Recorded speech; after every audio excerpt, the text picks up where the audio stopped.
Hello there, Big Benedict here. We're playing Gears of War 2, and this is my insane difficulty guide and walkthrough. We're currently on Act 4-3. It is entitled Hornet's Nest. In the first room here, you'll definitely want to go pick up that torque bow plus the ammunition box.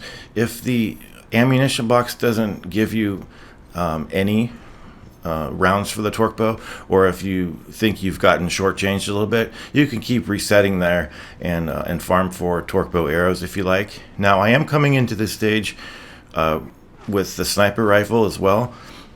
That was just something that I did as a personal thing that I usually do. But when you first start on this part over here, there's going to be a Theron in that tower that we took. I'm sorry, not that we took out the tower, but on that window, I'm not sure how high up it was, but there's a lackey plus that Theron, and you'll want to take the Theron out. He doesn't come out of the tower, but the thing to do next is to clear all of the enemies that are on the that broken bridge up there, and they're going to be on the ground too. The enemies are. You don't want to push forward too much, because what can happen is that you can find yourself in really bad positions while ground-based enemies are coming after you. These ones here in particular, and then there does spawn above us some more enemies, and since there are cracks and gaps on the bridge, it's easy to get complacent about your position and the enemy not being able to hit you when he could pull off some pretty tricky angles. So this is a long sequence, but I really enjoy this sequence. There is one cutscene that I'm leaving in because it shows some outcome of an event that I'm trying to show you guys how to do it. But what's going to happen over here is that once you've killed everybody, as well as the attendant lackey that I mentioned earlier when we came into this area. Now, the attendant lackey is up this spiral staircase, so you're going to have to get up here. Now, I am coming into the stage with, I think, 3 grenades, but you only need 2 to do this strategy. There are 2 grenades up here, and I'll show you where those are in just a moment. But once the first wave is cleared, we'll get back to the switch as well.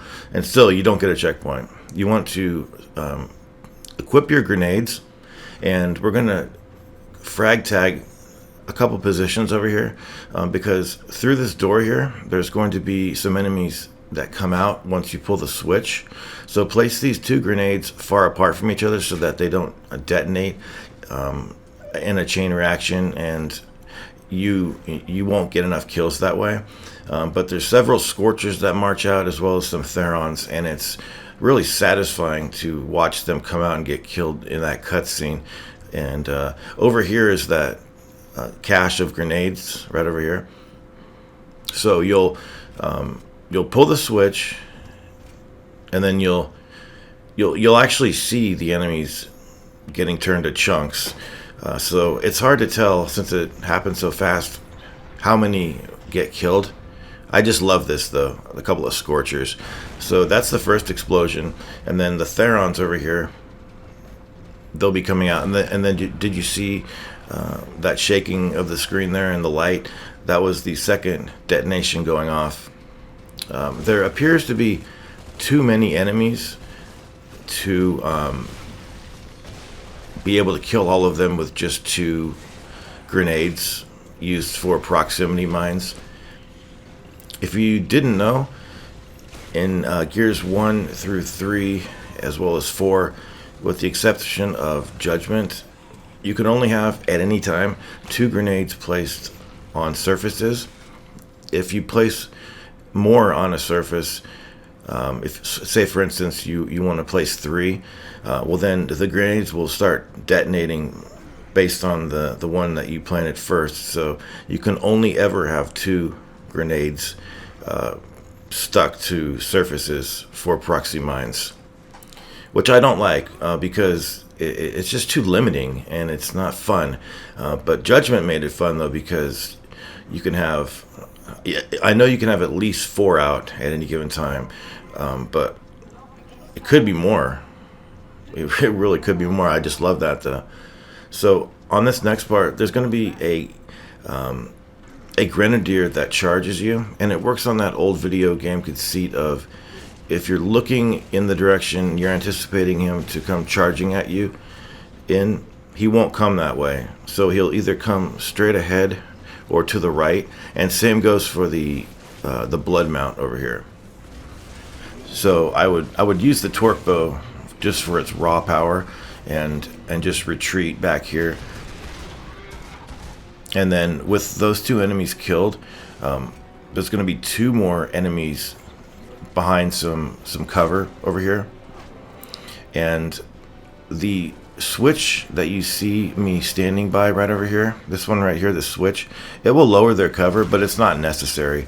And once these 2 enemies are cleared, after a certain amount of time, there's going to be a final grub that comes out of the building to the right that is now closed. One of the doors is going to get kicked open, and again it works on that old conceit of, if you're looking at the door that's going to that you anticipate is going to open, then the other one will open. So do you see the double doors in front of me right now? He'll either come out of those, or he'll come out of the one over to the left that I just planted a grenade at and he got killed by. So you can control where he comes out in that sense. And I have to give the game credit, because it usually does not do that sort of nonsense of cheap scares at the end of a fight with no checkpoint. This room over here, though, you'll want to not do what the game wants you to, by which I mean, it wants you to run out there and pull some cover. But there's a Reaver over here, and with other enemies shooting at you too, it's extremely difficult to keep yourself alive. So it's actually really beneficial if you come back here, because he doesn't fire too much at you and you're very safe. But once he's dead, now we can come back over here, throw this switch. This is going to give us protection, and after a certain amount of time, or I'm not sure, if you kill about 1 of these grubs over here, there's going to be 1 fucking bastard that goes after a switch. You'll see him in just a moment. So he's going to see that guy up there. I'm not sure what he's called, but you just need to get a body shot on him before he starts lowering your cover. Now, there's several covers around us right now, but what he'll do if he pulls that switch is that one by one your cover will go down and you'll be vulnerable. But he's really easy to kill, and you don't even have to do anything but just hit him one time anywhere on his body.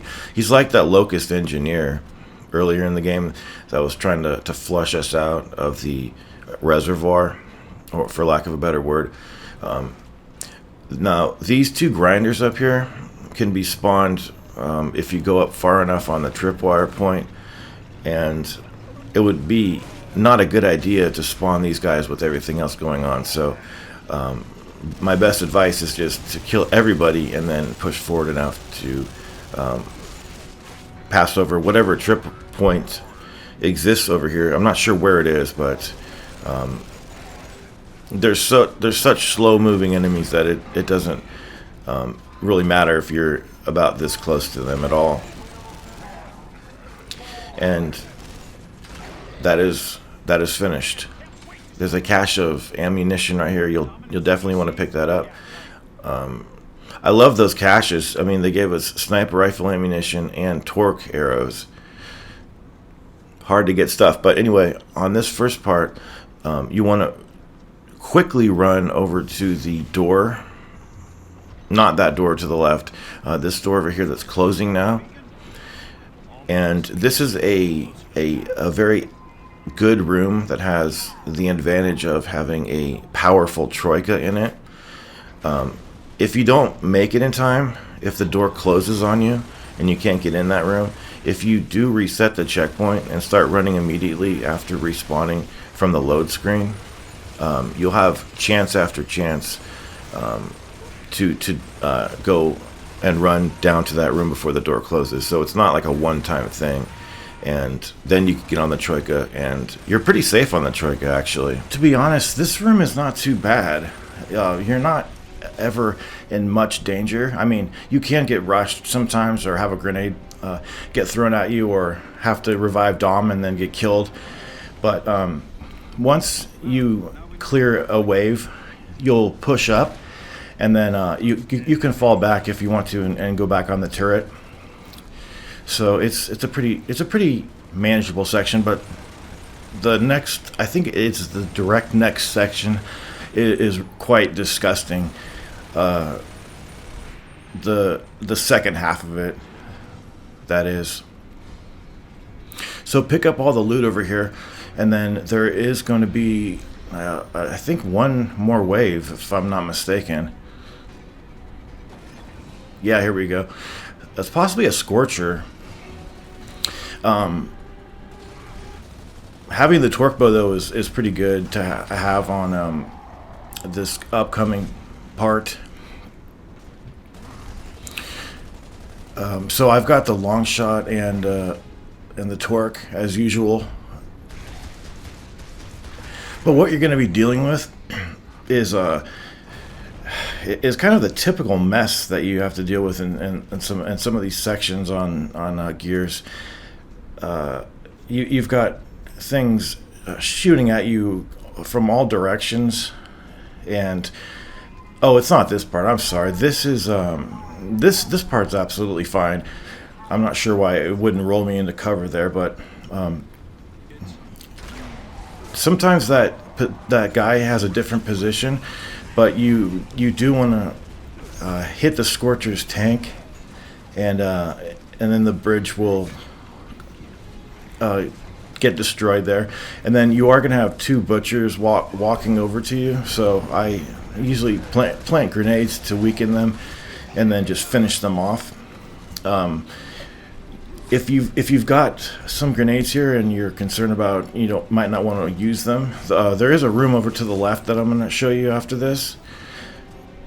So if you want to use a couple grenades, don't worry about it too much. There really is no reason to fail on this part, because you can just fall back here. But there are a couple of sons of bitches with lancers, so those guys are generally a problem just because they shoot so fucking fast. So I guess I should just talk about what is coming up, though, because it is pretty awful. And one of the main reasons is with the weapons that I have. Dealing with tickers is kind of annoying, just because I usually have to switch to the. I mean, the only weapon I have that's practical is the snub, and that's perfectly fine. But it's going to be several just normal enemies, drones and grenadiers, and then they throw tickers at you too at the beginning, and that's kind of where I get annoyed. But this is the room that I was talking about right over here. There's some grenades in here, and a box that hopefully will give you some power weapon ammunition.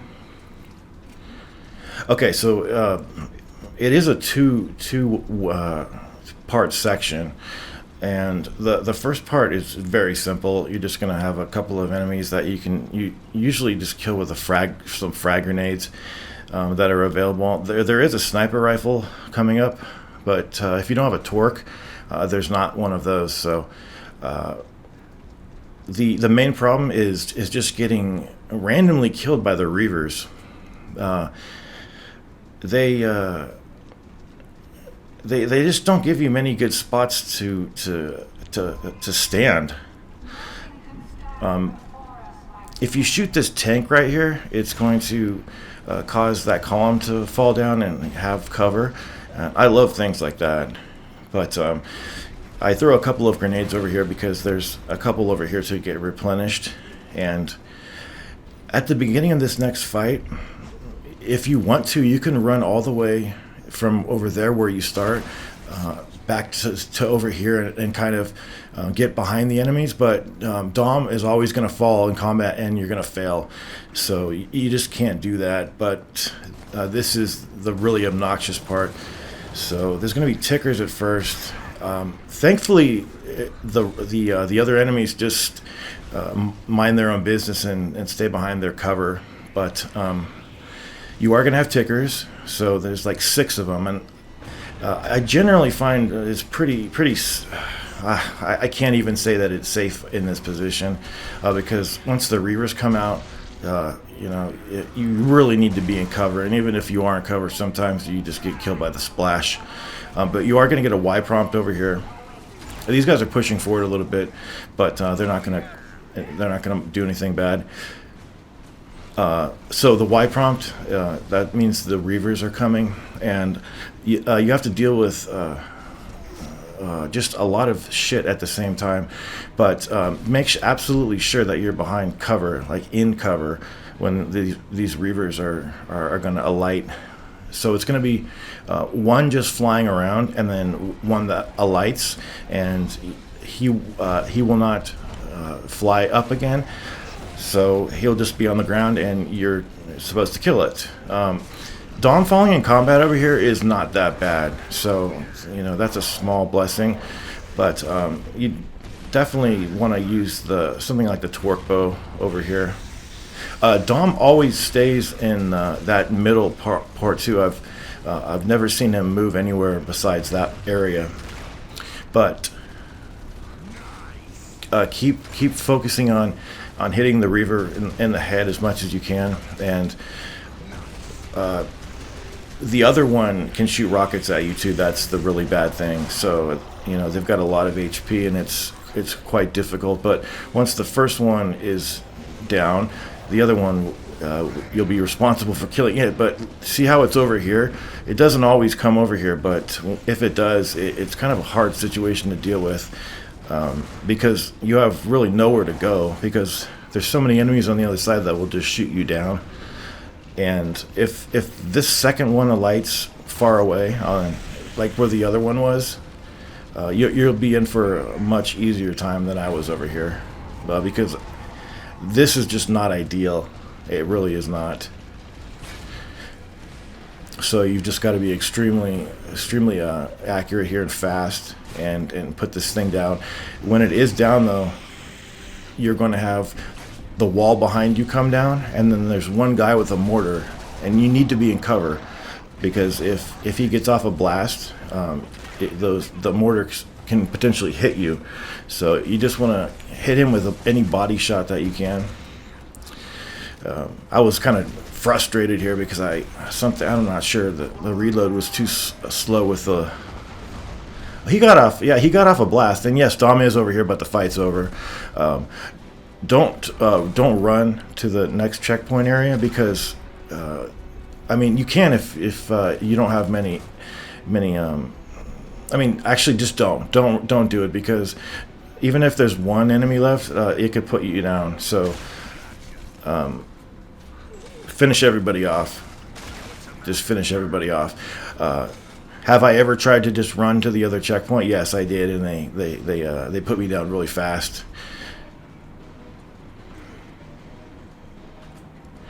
And that is it. So be careful with that mortar guy. Just remember that usually any body shot with the sniper rifle will kill him, and then you've got this section over here, which is the final checkpoint of the stage.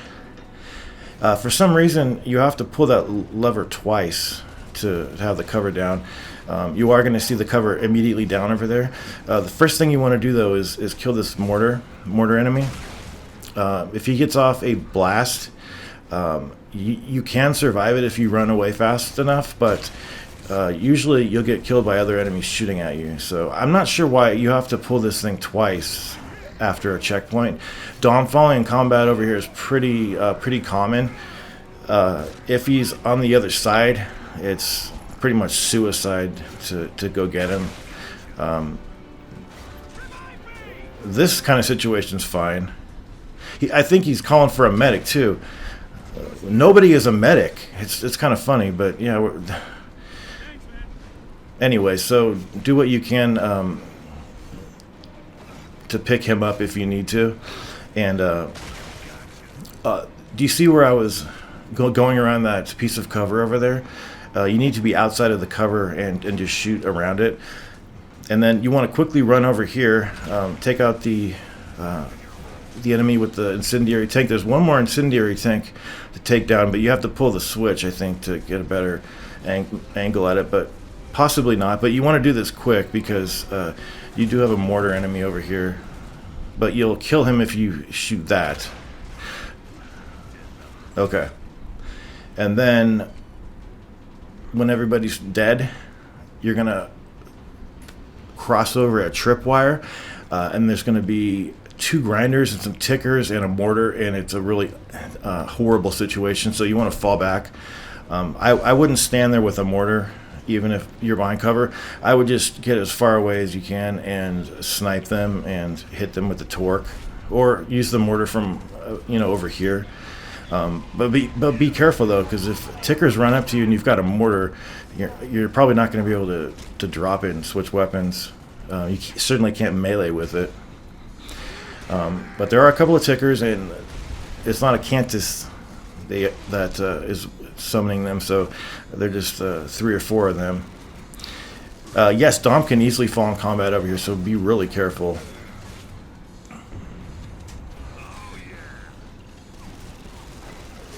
This section's not that bad though. It's a little long, but it's fair. And that is it. That is it. So at the beginning of the next stage, I'm not going to have these weapons. I just had to restart the chapter for some reason, but it doesn't matter. You're going to get plenty of good weapons on the next stage, and it's better to have things like the Lancer and the Hammer Burst anyway, which you're going to get. So I will see you in the next stage.